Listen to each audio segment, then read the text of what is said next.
All right. Good afternoon, Dashana. How are you today? I'm good. How are you?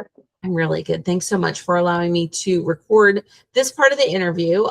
So what I wanted to do today is I told you a little bit about the property where I am hiring for. So now what I'd like to do is give you the floor because we really haven't had a chance for you to tell me about your experience. So why don't you go ahead and tell me a little bit about your experience with tax credit, HUD properties, Section 8. Like just talk away. Tell me Okay. what you've Okay.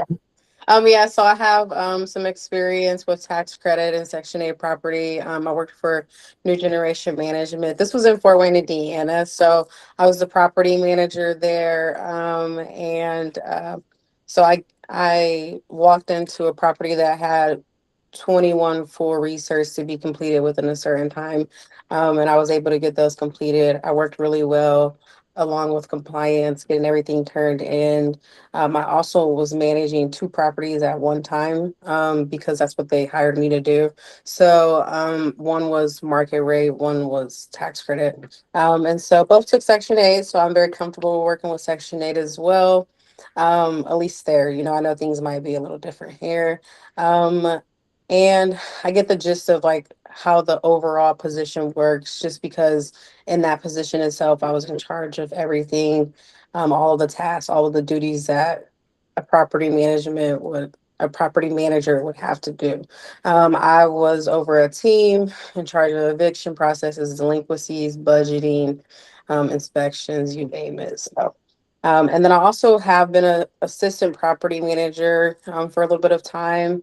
And during that time, that was a market property, but I also took on all of the tasks that a property manager would take as well there. So All right, great. And when you were in your role, working with the HUD property, did you have any type of certifications or anything that you needed to go to, like any classes?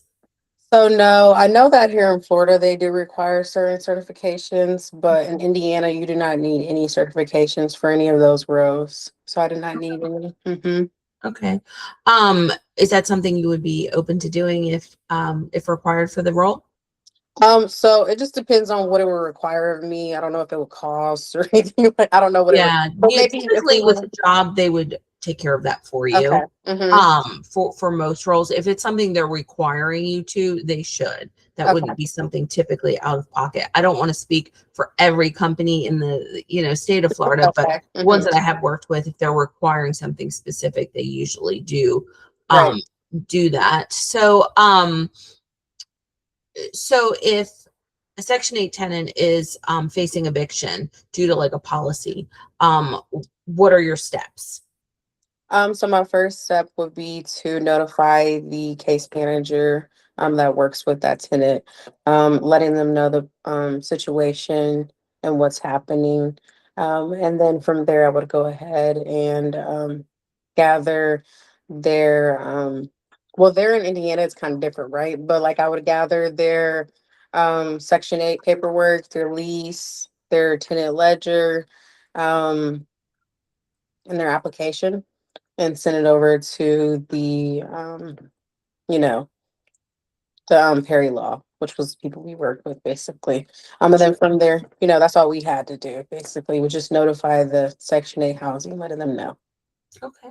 hmm And then what softwares have you used?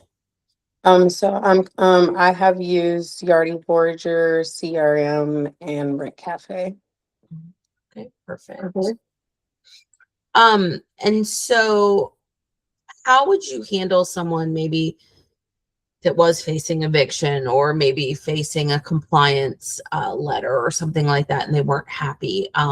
Walk me through the steps of how you would de-escalate a situation, please. Um, yeah, so I've been in that situation, quite frankly, many times, and I handle it all the same every single time.